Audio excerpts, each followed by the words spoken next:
If we look at the previous police reform committees that have been put in place and the reports that they've come up with, if we had implemented some of those reports in terms of taking care of the welfare of the police force, training, strengthening manpower, providing adequately for them, if they had implemented those reports, and perhaps there's an improvement in, or we coming close to the kind of policing that we want, do you think we'll be talking about state police now?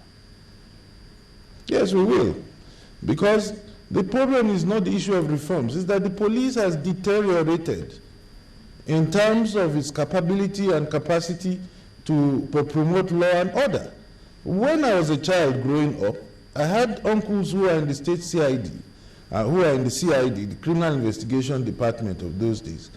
And I saw how hard they worked over the years and sustained the police. That generation has gone. Today, as a lawyer, I find that cases are lost in court because the capability or the capacity to investigate cases is gone. There must be a willingness to get back to the level we were in 1965. We can't talk of reforms unless you practice basic policing. And we think if you implement that and start the new state police structures and community police structures with that level of training and that level of standards, that you may be able to bypass that degeneration that the federal police has, I think, irreversibly sunk into. We know the problem of the federal police. It is not whether you do 10,000 reforms. It's a matter of corruption down the line. Well, I'd still like us to revisit the comment by the president at your conference in Abuja there, where he said, well, if we liken this to what we have experienced from state governors in terms of their state electoral commissions, then what will likely happen with the state police will just be likened to a child's play. You say it's nothing to compare? Yes, you see, that's what I said in the first place, that it depends. I suggested, I think in my speech to the president's hearing, that when you have problems at a certain level, it is not compulsory that those problems are transferred laterally to another institution. So that is the politician jostling for power. This is the people that will benefit from the state police. I agree, I concede that there is that tendency for Nigerian politicians to want to take advantage of anything that will promote or perpetuate their stay in office or their interest, political interest. But having now detected or at least come to that position that it is possible to happen, the next thing for the leaders to do is to structure the state police in such a way that it is beyond interference. You cannot say that we lack the thinking capability to structure a state police in such a way as to make it properly independent. This thing is about democracy, and the power in democracy rests with the people and not with one or two people who want to use those structures. So we must get that right. So I don't, with profound respect to the president, think that there are several steps further to take. We have seen what has happened to SEC. I think they should be correcting that anomaly. Either return it to INEC to deal with, or structure state independent electoral commissions in such a way as to ensure that governors and those who are interested cannot interfere. I think, and I have suggested, that there should be a national commission on uniform state legislations, a commission that should sit down and structure these legislations with their thinking caps on to ensure that people cannot manipulate the process. The process is manipulated because there is the ability to give money to people to deal with. Those things must be solved from the basics before we can make any progress. But that should not affect institutions that will guarantee peace and safety for the majority of Nigerians. But talking about this CID department of the police force, I mean, they were effective up until recently.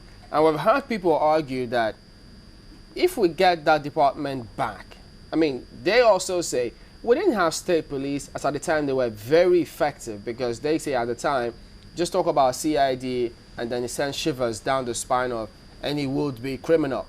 So if you get it back without us having the state police, it's almost the same argument which they say we could still get a functional police force without necessarily going to the states. No. You see, you at the time those CIDs were in function, you had regions and you had local authority police, and you didn't have the provision of the Constitution which said that, and that is just a recent provision from 1979 to date, which says there shall be only one police force in Nigeria. That is where the problem is. And it's because the federal government wanted to ensure that it kept police powers to itself and to be able to control under the military a unified police structure and to deter then dissent so that people don't hijack the process.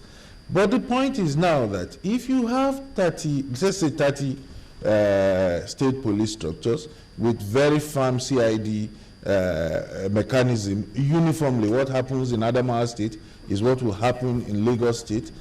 At that point, it is better to be over-policed than to be under-policed. I don't even know why people are scared about having several police forces. Nigerians should embrace law and order in its multitude rather than in deficiency. Mr. Dauda, one of the things that Professor Odin Kalu said is that he wants the people, or the people should actually have a stake. It's also something that you very much agree with. But he says that the only way the people can have a stake in it is if they pay taxes and, hold their leaders accountable. He provides that as the only caveat upon which state police could be brought in. Do you agree with him on that particular point? Or how do you think that state policing, in your mind, should be funded? Now, you see, the process by which democracy works is that the people are represented by the people are represented by their leaders. They choose their leaders, and their leaders must necessarily think on behalf of the people. The people want peace, order, security. They want to be able to sleep without being bothered by armed robbers, travel on the road without being bothered by thieves, 419 and all other things, not run into Afri. That's what the people want. It is for the leader now who says, let me represent you, to provide the answers for that. So I agree with him on that yes, the leaders must do extra work, but the people already want whatever you will provide for them. You cannot provide a federal police that takes care of their interest. If a riot starts in a particular town, it takes 3 days to put the machinery. By then, hundreds of people would have died. So what they want is at least some form of policing, some form of you can know who is on your local beat. You can know that your environment is safe. So that dialogue always should continue. But what is important is that we already know what the people want.